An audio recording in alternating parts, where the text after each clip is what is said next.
Hello, everyone, and welcome. My name is Mike McMahon. I'm the Executive Director of the Hymn Society in the United States and Canada, and it's really nice to welcome all of you to the ninth and final installment in our interview series for 2021 to 2022, where we've had really the experience of having some very interesting conversations over the past year. And it's great to see so many familiar names in the list of attendees. Hope you enjoy our session today. I'm very happy to be welcoming Emily Brink, whom all of you know. She's had a long and distinguished career as a church musician, educator, author, editor, program director, and much more. She's a fellow of the Hymn Society in the United States and Canada. She served on the executive committee both as a member at large and as a president. And she's probably the most enthusiastic apostle of the Hymn Society that I can think of. Welcome, Emily. It's great to be with you, and thanks for being here today. Good to be with you. I just want to say to everyone that if you'd like to make a comment or ask a question, you can put your comments in the chat box, and you can put questions in the Q&A, and I'll be monitoring both of those throughout our session. So please feel free to join in the conversation. And already lots of hellos, Emily, from people around North America and even from the UK. So we've got people from all over here today.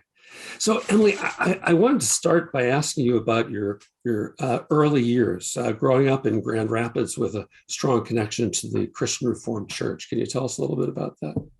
Yes, I grew up in a loving Christian home that was filled with music. I went to church twice every Sunday. I went to a Christian school, and that little three-legged stool that I grew up with the church, home, and school, was a very strong stool that I'm still grateful to be a part of, that community. It was a small Dutch Christian Reformed community of second, third generation immigrants and many new immigrants after World War II. But in my home, I had two older brothers. My father played the piano. He played us to sleep at night. He had memorized three pieces, and Fury Lis, Beethoven was one. And when we were not wanting to go to bed, he would play for us his three pieces. I can't hear them to this day without a smile of gratitude. My older brothers were fascinated with their band instruments. We all were given lessons. And we had a record player, and my brothers would put on symphonies and practice conducting, and to see who could provide the most cues for whatever instrumental soloist was coming up. So of course I joined them. So the three of us would become conductors. My one brother was a left-hander, and so was I. So I learned all kinds of bad conducting habits, I'm sure, but we were very precise in where the trumpets were going to be sitting, where the violins, or where the whatever. So it was a joyful musical household. That's fun. And did you do much singing? Pardon me? Did you do singing? We sang as well. My father would love to have had us sing more. I was taking piano lessons from the age of 4, and then violin lessons for 1 year, but there was no orchestra. So trumpet until I had braces on my teeth, and then baritone. And I unfortunately was not able to join choir in high school, even though we had a very fine choir director, Trina Hahn, but you had to choose between choir and band. But I loved being in choirs later, but lots of singing around the piano and in church. Cool. I was thinking your last job before retirement was at Calvin University, and you actually went to college there, right? I went to college, what? At Calvin. Yes. I stayed within walking distance of my grade school, high school, and college, Calvin College. In fact, we had Calvin students living in our home when I went. Wow. Close we were. And what did you study at Calvin? I started out as an English major just because that was a safe major. But in my sophomore year, I was looking for an elective and took music theory from Howard Slink, Dr. Howard Slink, and that changed my life. Suddenly, all the lights went on, and I said, this is so wonderful, exciting to get on the inside of the structure of chordal structure, phrases, compositional life, analyzing Bach chorales, which became one of my favorite things. I even tried to write Bach-like chorales. I loved theory, and that's what sent me in that direction. Huh. He also taught organ, so I said, okay, I'd like organ too. So when I finished Calvin, I felt very inadequate to begin teaching. So I went right on to the University of Michigan for a master's in church music and organ. Yes. And I'm really struck by your interest in music theory. That seems to have been a really sort of a really important thing for you. Yeah, it was. When I was a child, I learned how to read music quickly and was proud of singing alto. And I sang alto all the time in church. And I'm afraid I spent much more time analyzing chord structures and voice leading than paying attention to the text. It was a long time before I got serious about hymns being texts. Yeah. And then when you went on, you did your PhD, I think music theory came back, right? Yes. No, even when I went to grad school, I started out this was later on at Northwestern University. You started out in musicology, but all the electives I were taking were in composition or theory. And my advisor came to me and said, maybe you should consider changing. And then I got an assistantship in teaching music theory, and that settled it. Wow. And so did you maintain both music theory studies and church music work at the same time?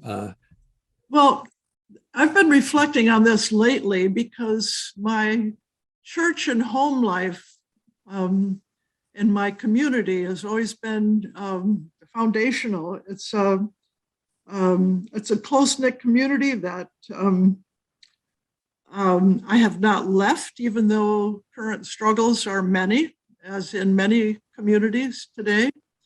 But I loved choral music. And when I was a sophomore at Calvin already, our choir director in our church left.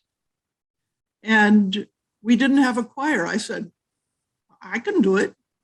So I became the choir director in church. After all, I had conducted many times orchestras in my imagination.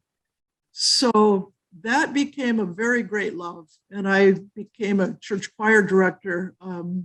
When I went to the University of Michigan right after Calvin, I continued directing at the campus chapel there, was the choir director, not an organist. And in every position since, in Champaign-Urbana, when I went there to teach, I directed church choirs. So the song of the church became more and more important. And what I was becoming very excited about as well is the ecumenical movement in terms of psalmody and enhancing congregational singing with the choir, not to sing anthems necessarily, but to enhance congregational singing with a choir. That's interesting. So when did you sort of make the turn that church music became your major thing, your passion? Well,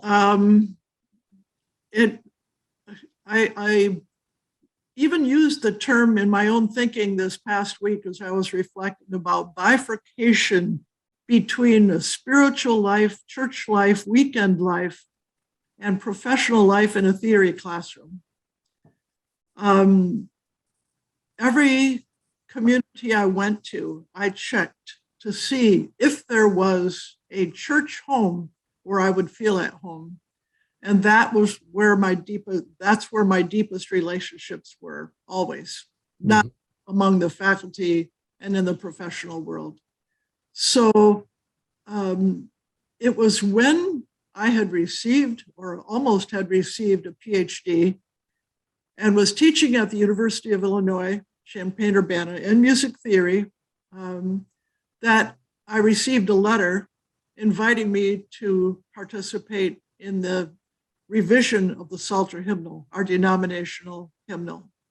It came out of the blue. I was stunned, and it didn't ask. It just said, "You have been appointed. First meeting is," and this will take several years. So there was a committee of 10 that started in 1977. And that really was amazing because we spent our first 5 years traveling to Grand Rapids, trying to figure out what this meant. We had a psalter and a hymnal, a Psalter Hymnal.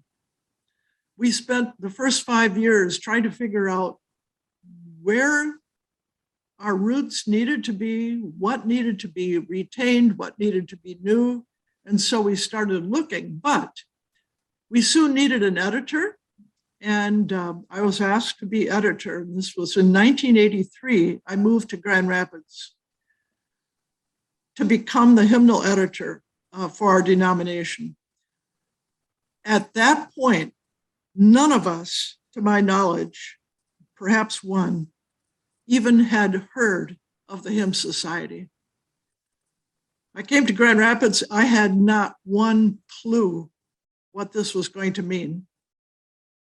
And within a month, I had received an invitation through a colleague who worked for Augsburg in Minneapolis. You have an invitation to come for a day and talk with the project manager of LBW. I got on a plane at 8 in the morning and landed at 8 in the morning in Minneapolis and spent the entire day with such hospitality of, "We think you might be asking these kinds of questions. Here's how we did it. Would you like to copy any of our forms for working on copyright? Would you like to see this ecumenical list we worked on? Would you like," I couldn't believe the collegiality and the hospitality with two people who had worked on LBW. I'll never forget that gift because I came home that same night with my head spinning and knowing that there was a community out there. But at the same time, I had received an invitation later that next month. I'd received an invitation from one of the grand ladies in society in Grand Rapids by the name of Mrs. Vander Heide. She had been a church organist and was, her son was, I think, until recently, was president of the Grand Rapids Symphony. They were movers and shakers in the arts world. She invited me to tea and had a great big box sitting in her living room. She said, "I have been a member of the Hymn Society. I have the complete issues of all the hymns from the very first issue, plus all the little booklets. And I'm getting old, and I think you should have them.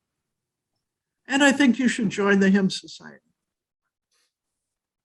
It was, I'll never forget the graciousness of her beautiful home and having tea with her and leaving with this big box.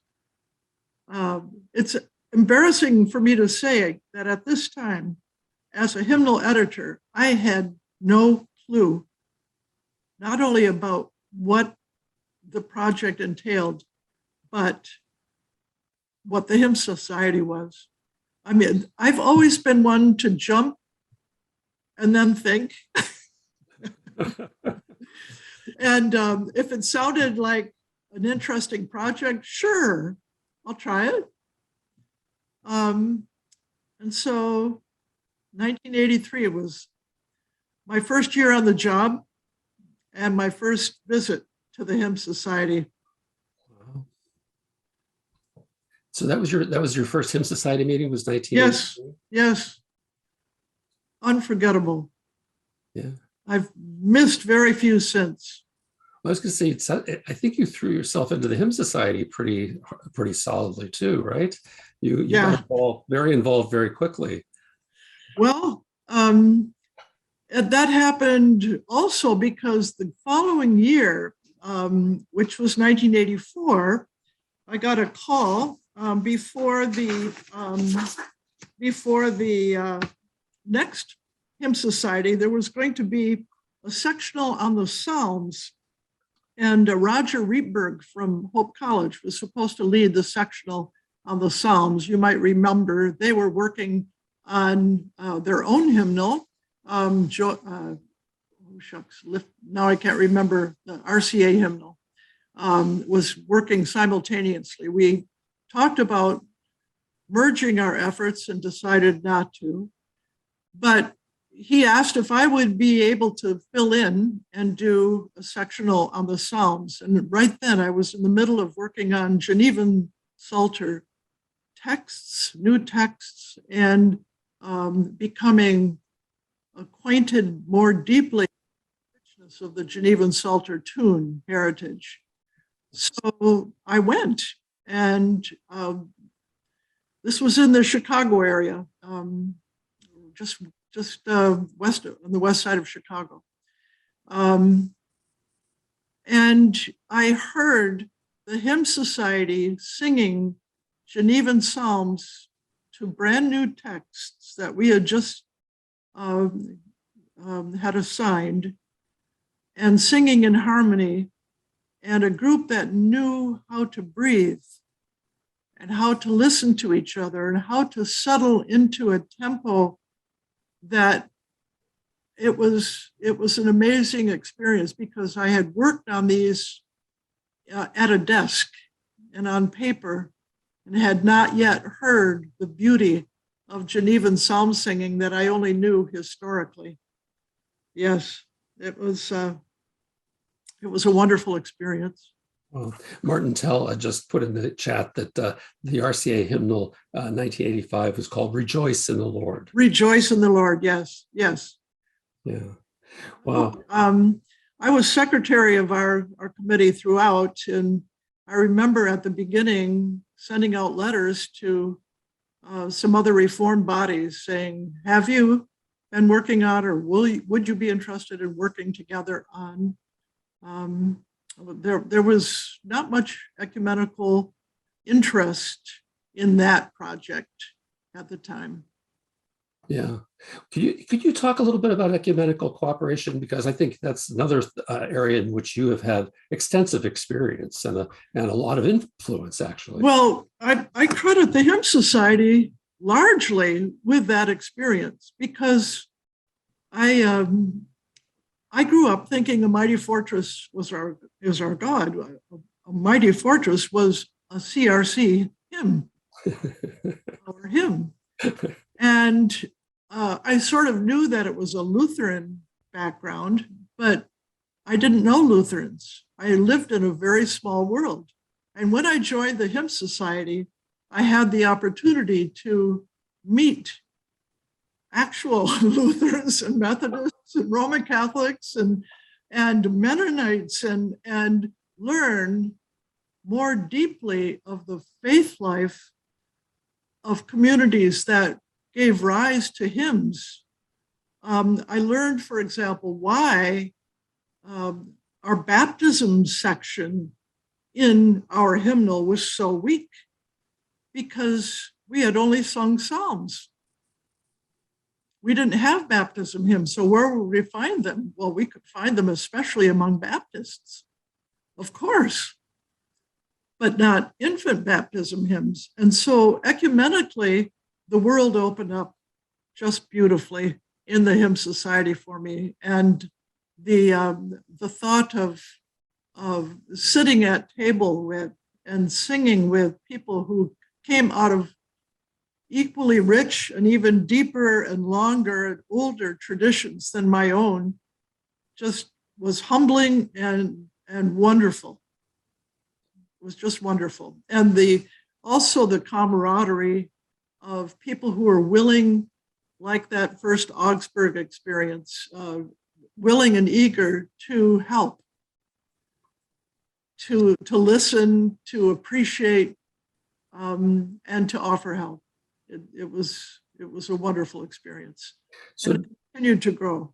So did all those ecumenical contacts have a concrete impact on the Psalter Hymnal that as you were working on it?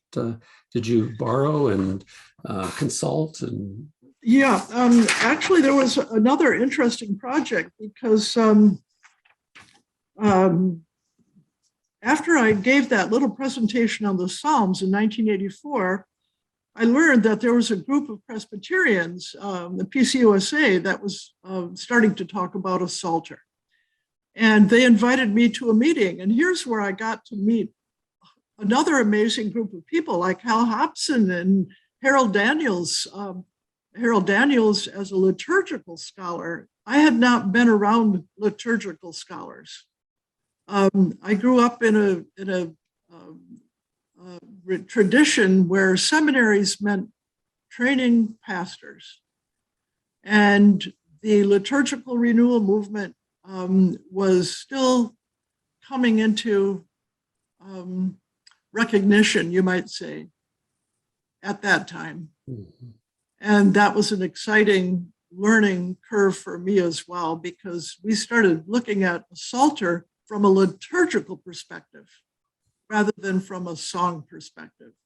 So I joined that group, and we had several meetings. That was, again, very rich relationships that were made at that point.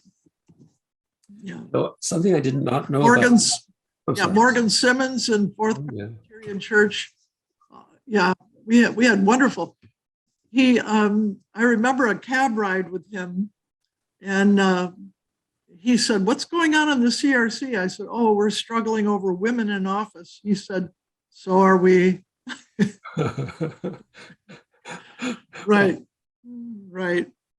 So something I did not know about you that I read in your biography was that you were not only involved in the consultation on common texts, but that you had chaired it for a number of years.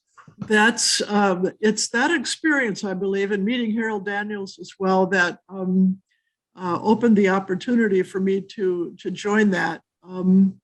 And my learning, even if it was so much richer and deeper. I'll never forget coming to meetings, and all of these different groups from different denominations would put on the table.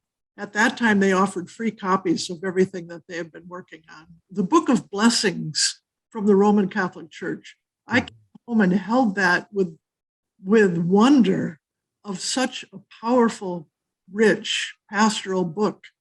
And the work of every denomination in the area of liturgical renewal. And I tried to absorb as much as I could and bring it back. And during those years, I remembered even calling Harold Daniels because we wanted to start a journal to help our denomination get ready for the hymnal. And we thought we'd call it Reformed Worship. Well, the PCUSA had a Reformed journal on worship. And so I called Harold. I said, would you mind if we would call our journal this? It would have a different focus. It wouldn't be as academic. It would be very practical, because our people need to learn not only about a hymnal and the song of the church, but the placement of songs in worship, a liturgical background and understanding. So we have to start from the beginning in our tradition. At that time, you became worship editor for the entire denomination, Yes. right? Yes. It's a long way from music theory, if I might say. It kept expanding. We did a funeral manual. We had never done that before. It was, I learned as I went, and I benefited from the ecumenical work of colleagues in the Christian world wide. It was so rich. So I look at my background actually in three dimensions. One, gratefully standing in a small and narrow community that was loving. I'm still part of it. And then branching out ecumenically. And that was learning about the Church of Jesus Christ that is so much bigger than my little world and so much richer. But then I joined the staff eventually. I left the denominational office and joined the staff of the Calvin Institute of Christian Worship, which was pretty new yet, begun by John Whitfleet. And his vision was not only, he had his Ph.D. from Notre Dame and certainly had an ecumenical perspective, but increasingly international expected. And so my third part of from a narrow world to an ecumenical world to God's much larger world internationally. I had, yeah. You for the Calvin Institute, you became like the program director, right? Of Symposium. There's an annual conference, worship symposium that went on, and we had one particular person who joined our staff from Egypt. Her name was Ann Zaki, and she still teaches at a seminary in Egypt.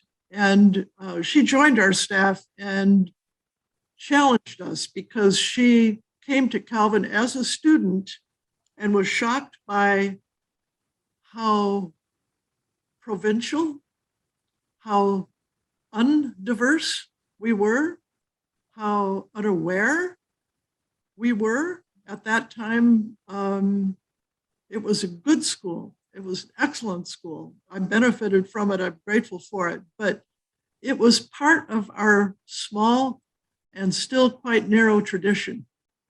So she almost left. She was challenged to start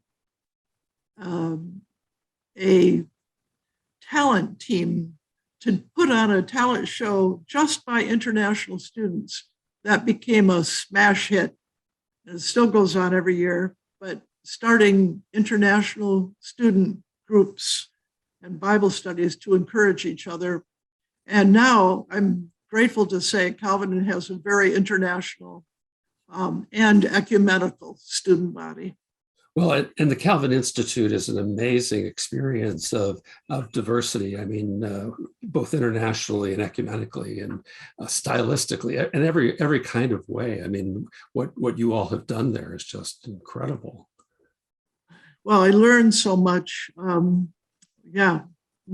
Many countries, especially in Asia, but to Africa a bit, South America just a bit. It's been an amazingly rich life. I can tell you a story, though, about one time. I went to Indonesia 4 times.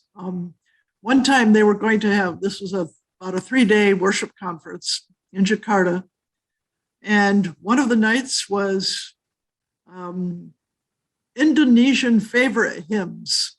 I couldn't wait because I'm eager to learn from our sisters and brothers around the world. Guess what was the most rousing hymn? Blessed Assurance. Really? Fanny Crosby. And I sat there in shock. I said, you know, one part of me said, they are singing our hymn.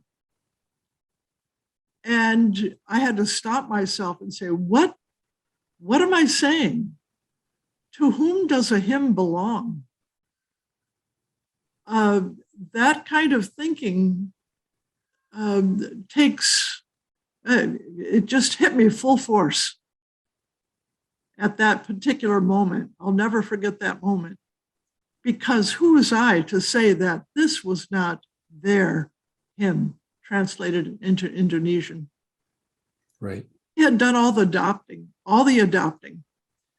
But Indonesia, I think, among the nations of the world, has come a very long way in terms of encouraging indigenous church music, song of the church, psalmody, hymnody. They have a wonderful, wonderful set of hymns and psalms that we can learn from. That's cool. I wonder if we could talk a little bit about the Hymn Society.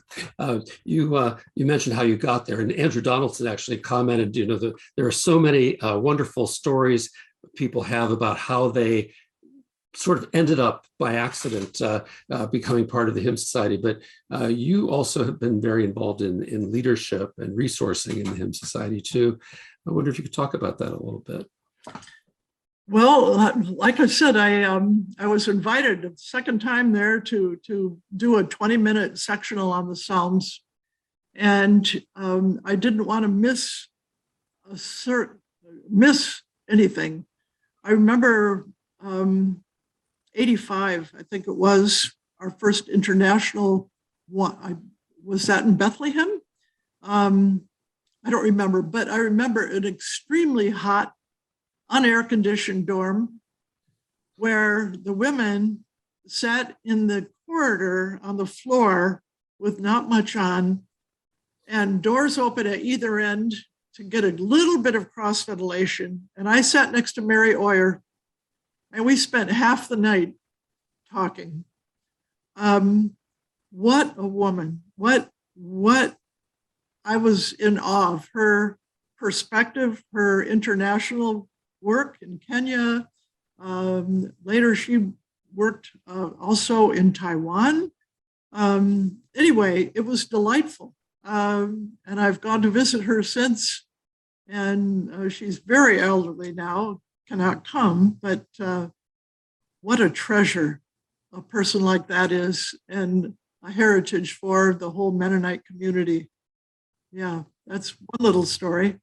I remember Michael Hahn's rendition on his accordion. I don't know if I've ever laughed so hard in my life as when he did that the first time I saw it in Charleston, I think it was. But lunch conversations, meeting with people in, I'm thinking of Dolores Duffner now, and just seeing her in action in interacting with people so gracefully and so graciously about the way she listens and then turns conversations into opportunities to write the most amazing hymns. She's still at it. Yeah. Then you became a member of the executive committee of the Hymn Society at some point. Yes, I was invited to do that. I was a member at large. I was thrilled, and it was a great honor to do that. I enjoyed it very much. That was just a 2-year appointment, and then it was over, and I was very disappointed. But then I got a call from Bob Battistini, and he said he would like to put my name in as president-elect. There had never been a woman president. And so I was thrilled all over again and gratefully accepted that. That was under Tom Smith at the time. And Tom Smith ran a tight ship. He did most of the planning. It was very good to be together with people that I continue to learn from. Yeah. What kinds of things were the executive committee members involved in at that time? What kind of work did you do together? Text committee? No, the executive committee. Oh, the executive. Oh, I should have gone back and reviewed my notes. We certainly made plans for where to be. Yeah. I remember quite a bit of discussion about the Psalms because I was so passionate about the Psalms, wondering to what extent Psalms were hymns and how they should be represented in programming.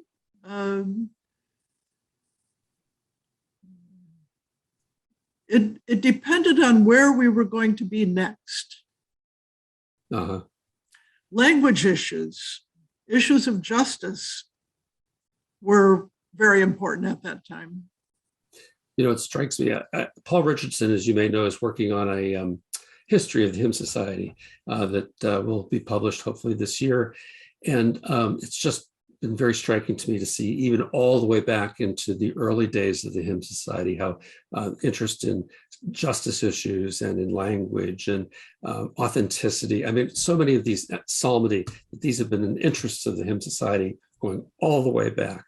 Mm-hmm. It's also interesting to me, although you were the first woman president, women have had very important leadership roles in the Hymn Society going all the way back too. I mean, including our, founder, Emily Swan Perkins. Sure. Lots of influence. One thing I remember working on the Psalter Hymnal as well. Texts took more time than the music. The textual issues were much more challenging. The language issue in my own conservative community, for example, we redid almost all of the psalm texts, which were from the 1912 Psalter. It was high time that we updated the text because Bible translations like New International Version was becoming very popular in the Christian Reformed Church. So we redid all the texts. And when we went to Synod for approval, we went with the hymns the first year and the Psalms the second year because we were quite confident that the hymns would have less of a challenge in being approved than the Psalms because of our history. And when we went the next year, Psalm 1, first line, we hit the issue right away. Very first phrase, that man is blessed who fearing God from sin restrains his feet. So those challenges were within local denominations, but certainly are continuing. They still are very continuing. In the current issue of the hymn, I see Adam Tice is with us today, but he and one of the other leaders from their hymnal committee talked about the way they've been dealing with the language issues. Of course, that's continued to evolve, and it's if you haven't seen it, it's a very, very good article on current approaches to language in hymn. Is that the one in the current issue of the hymn? It is. I've already sent it to one of the people in our church. Yeah, it's excellent article. Excellent article.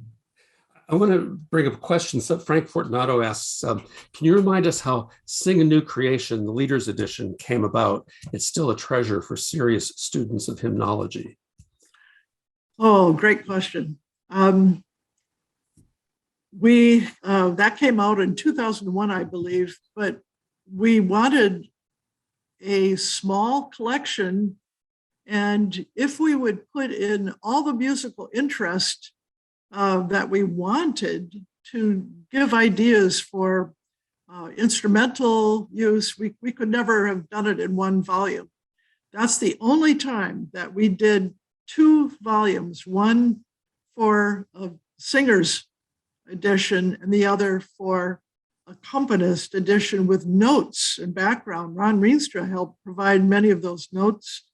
But everything was so new. We said, let's have some articles. I remember Paul Westermeyer wrote an article. Jorge Lockwood wrote an article.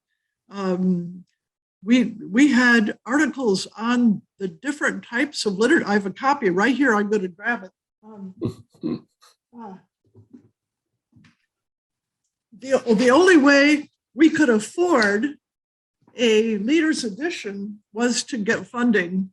And there was a family foundation right here in Grand Rapids that offered an anonymous gift at the time. And that's the only way we could do it. So I see Bert Pullman on the Psalms, Paul Westermeyer on new hymns, Alan Whitmore on folk liturgical, Bob Battistini, article on Taizé, Rob Redmond on praise and worship, Ito Lo, songs from Asian sources, Michael Hahn on African Christian hymnody, Charcy Sawyer, African songs for worship, and then Jorge. So I knew all these folks from the Hymn Society. So all I had to do was ask. And in that ecumenical cooperative spirit I've always treasured in our society, they all agreed. And so that's how that came about. Well, I think that's a very interesting story because it sort of concretizes what you were saying earlier about your world broadening first ecumenically and then internationally, and certainly has come to fruit in resources like that are there for the rest of us. Actually, this was our first bidenominational book. It was RCA as well as CRC.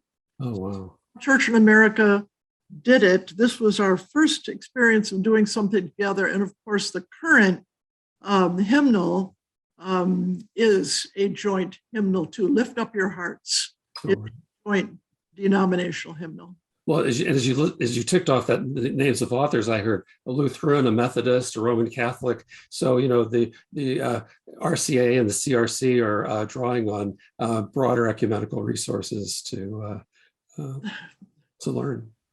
The church is too important to be so small. Yeah, I think that your life's work has been just so full of that kind of spirit that has impacted all of us across denominations. That's really wonderful. It's been a joy. Yeah. One of the participants mentioned that she was raised in the CRC, and she has written a baptism hymn that works for infant baptism. So that if anybody's listening, you can go into the chat and read that hymn. It's very, very nice. Okay. And so just you mentioned the first international conference that you went to was in Bethlehem, Pennsylvania, and somebody wrote in here that it indeed was 1985. That was let me mention one other thing that happened. The Methodists were working on their hymnal at the time, and they had simultaneous hymnal meetings during the Hymn Society conference, which I thought was rather unusual. But Sam Young invited me to one of their meetings because they were going to study international hymnody and what to include in the Methodist hymnal. That's where I met Ito Lo, Patrick Metzenkenyeri. Who else might have been there right now? But anyway, that's where I first heard a song that I said, we could include this from Asia. Our synod asked us to pay close attention to the growing diversity in the church without realizing how big that diversity could and should be. So on the basis of that meeting with Sam Young, we put in an African song, we put in an Asian song, and then we look for one more Asian song. But without that gift from Sam Young to invite me to their committee meeting, they had the means by which to bring those people to Bethlehem for that international conference and take them away from the conference long enough to meet just with their committee. And I was the grateful recipient of that kind of help to introduce me to something. Yeah. I mean, the ecumenical dimension of the Hymn Society is something that's quite extraordinary. It is. And quite unlike just about anything else that I can think of.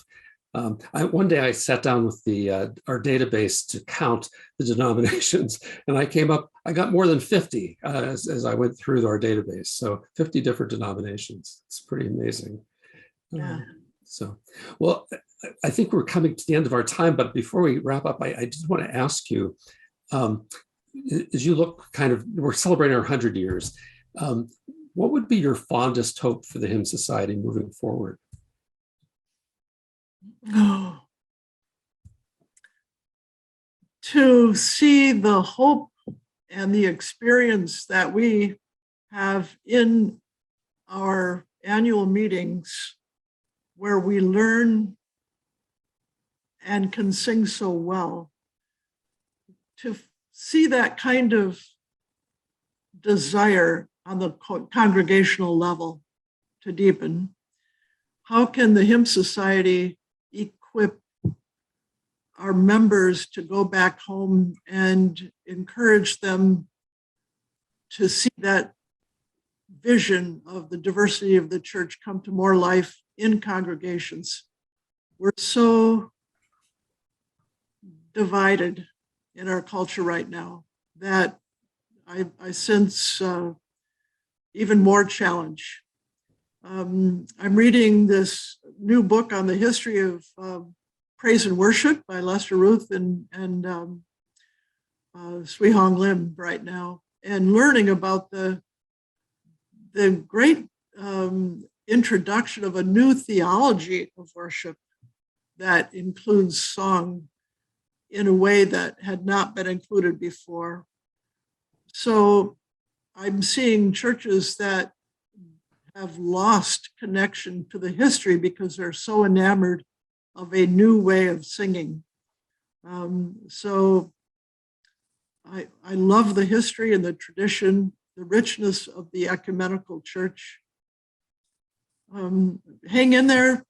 I hope we hang in there on encouragement to be as full of justice and international learning. I would love everybody to join the Hymn Society. I mean, that's not possible, but it would be a wonderful event for more people to come to in ways that would witness to the way singing builds our faith, and builds peace, and builds community. Yeah, we're certainly so fortunate to have the ecumenical experiences that we have at the Hymn Society, and if only the churches would embrace that spirit as largely as we are able to experience it and sing it together. It'd be so awesome. Well, Emily, thank you for all that you have done and continue to do to generate that spirit and to spread that spirit. You're certainly one of the treasures of the Hymn Society. Well, the Hymn Society is a treasure, and I look forward to experiencing that treasure in person in July with many of you. Yeah, we're looking forward to that. We've had a good registration so far for our conference in July, and I think we're going to have a very joyful gathering. So it's going to be great. Well, thanks to you, and thanks to everybody for being here today from you so much around the world. It's been great to be together, and thank you. Yeah. Take care. Thank you. Okay, bye-bye. Bye-bye.